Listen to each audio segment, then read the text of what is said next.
Le deuxième thème, c'est le retour manqué de Tidjane Thiam. Voilà. Alors, vous savez que vous avez lu les communiqués du porte-parole de Tidjane Thiam. Il devait revenir en Côte d'Ivoire après 22 ans d'absence. Il a quitté la Côte d'Ivoire en 2000, nous sommes en 2022. Et entre autres choses, il devait venir également pour les obsèques du Premier ministre Charles Konan Banny. Bon, malheureusement, il n'a pas pu atterrir. Il n'a pas pu atterrir. Alors, dans cette situation, on essaie d'avoir des informations. Donc moi, je suis allé à la pêche aux informations. Au départ, je me suis dit, mais pourquoi l'État de Côte d'Ivoire empêche Tidjane Thiam de revenir dans son propre pays? Alors qu'il n'y a pas si longtemps, on lui a délivré un passeport diplomatique. Il a déjeuné avec le président de la République à son domicile de Mougins. Donc, bon, il n'y avait pas de raison objective pour qu'il ne puisse pas revenir. Bon, alors, on a essayé de fouiller, et on a eu quelques informations. Alors, Tidjane Thiam finalement n'est pas venu. Des informations que j'ai pu recueillir ça et là, et certains médias en parlent également, parce que ses partisans avaient décidé de lui réserver un accueil chaleureux ce samedi-là. Et il a pris donc ses quartiers à Yamoussoukro, dans un quartier qui s'appelle le quartier Thérèse. Et juste à côté, pas loin du QG de Tidjane Thiam, il y a la résidence de Henri Konan Bédié, qui est également à Yamoussoukro, avec une délégation du PDCI pour les obsèques de Charles Konan Banny. Et il semblerait donc que le président Bédié voulait de la tranquillité autour de sa résidence. Et donc ne voulait pas que les partisans de Tidjane Thiam viennent l'attendre là, viennent faire du bruit, voilà, viennent manifester leur joie qui pourrait être débordante, hein, alors que lui, il est dans sa villa paisiblement. Bon.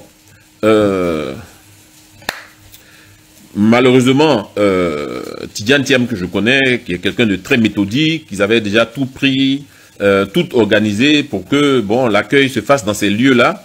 Donc, pour éviter donc de frustrer les cadres du PDCI, de frustrer le président Bédié, qui tenait absolument à ce que l'accueil de Tidjane Thiam ne se fasse pas dans ces environnements, mais ailleurs, Tidjane Thiam, dans un esprit de paix, donc a décidé de reporter son voyage en Côte d'Ivoire.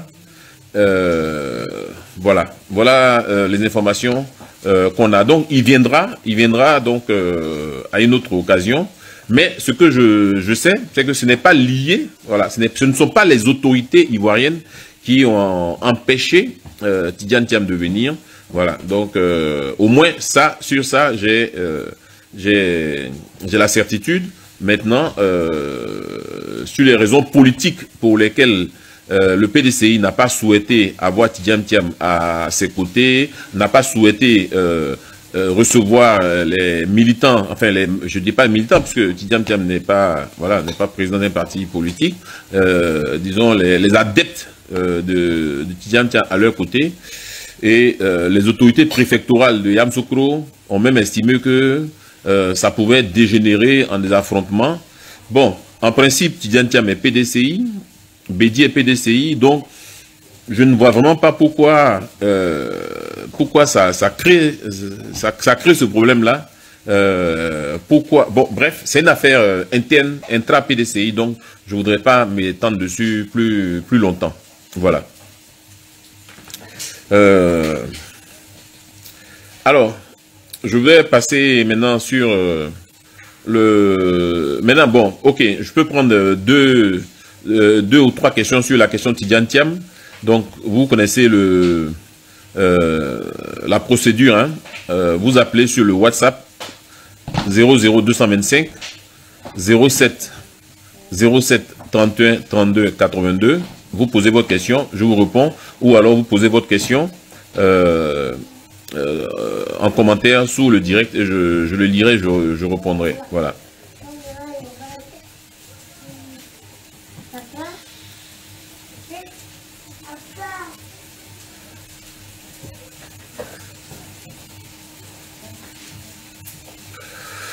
Doumia Rena. Donc Bédié ne pouvait pas rester à Daokro ce jour-là.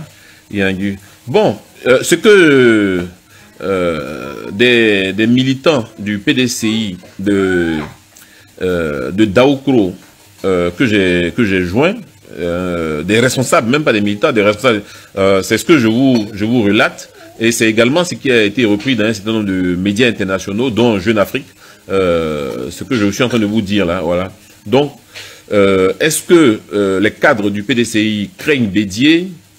Est-ce que les cadres du PDCI reprochent craignent Tidiane Thiam? Est-ce qu'ils reprochent à Tidiane Thiam d'avoir déjeuné avec le chef de l'État? Je ne sais pas. Mais ce qui est sûr, il y a des tensions. Il y a des tensions entre Bédié et Tidiane Thiam. Bon, espérons que tout cela va s'arranger parce que ce sont des enfants de la même famille politique. Voilà, la Côte d'Ivoire est fatiguée des guerres intestines, hein, et donc il faut passer à un autre stade de la politique maintenant. Il faut adresser des questions qui intéressent tous les Ivoiriens, comme la question du chômage, la question de la santé, de la corruption, etc. C'est sur ces questions-là que les Ivoiriens attendent nos hommes politiques et non pas sur des questions d'ego. Voilà. Bon, alors il n'y a pas de questions sur ce thème de Tidiane Thiam. On va passer. Alors, est-ce que M. Tidiane Thiam est le candidat du PDCI? Je n'en sais rien. De toute façon, pour le moment, le PDCI doit faire une convention. Et je pense qu'à la convention, ils vont élire un président. À leur congrès, ils vont élire un président. Et ensuite, après le congrès, il y a une convention pour désigner le candidat. Voilà. Donc, pour le moment, je ne sais pas si Tidiane Thiam sera candidat ou non du PDCI.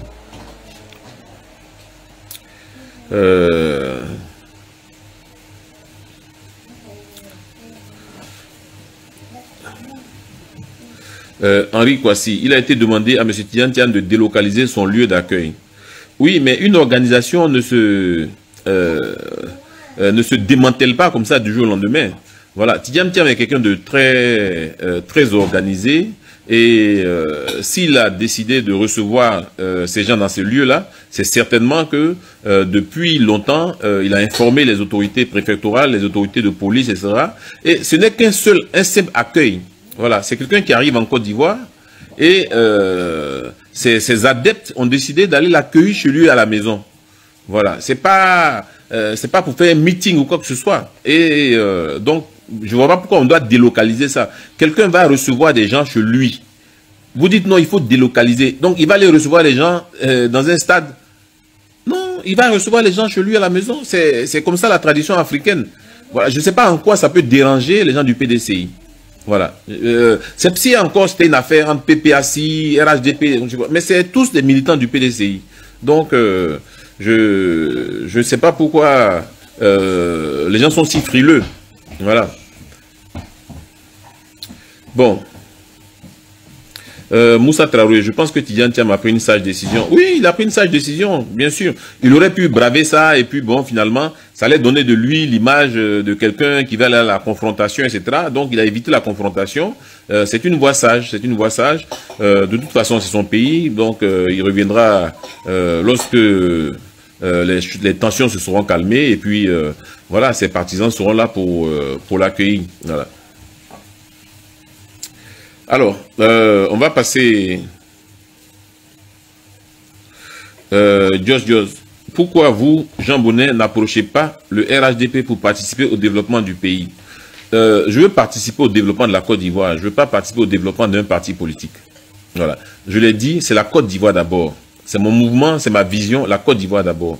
Et le développement de la Côte d'Ivoire ne passe pas nécessairement par l'adhésion à un parti politique. Voilà. Lorsque le PDCI était au pouvoir, j'ai travaillé sur les 12 travaux de l'éléphant d'Afrique. Lorsque le FPI était au pouvoir, j'ai travaillé sur de gros projets.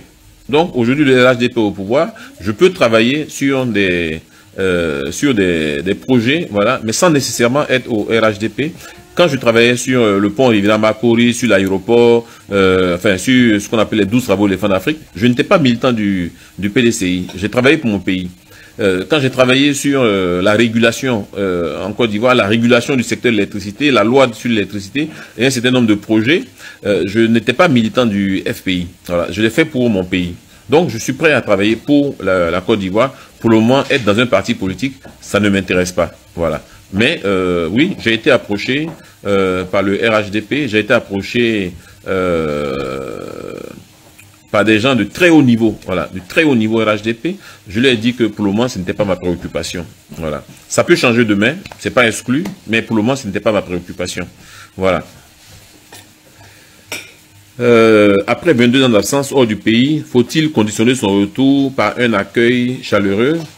Ben oui, quelqu'un qui a fait 22 ans, même si c'est 10 personnes qui viennent l'accueillir, même si c'est 50 personnes, oui, bien sûr, c'est chaleureux. Il y a beaucoup de gens qui aiment Tidjane Thiam en Côte d'Ivoire. Quand bien même il a fait 22 ans sans venir au pays, on voit bien qu'il y a beaucoup de gens qui l'attendent. On voit bien qu'il y a beaucoup de gens qui espèrent qu'il s'engage en politique. Pour le moment, il n'a pas encore dit qu'il s'engageait en politique. Il n'a pas encore dit qu'il avait des ambitions. Mais manifestement, au PDCI déjà...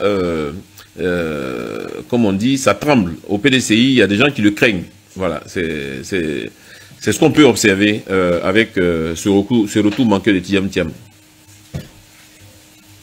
Ok.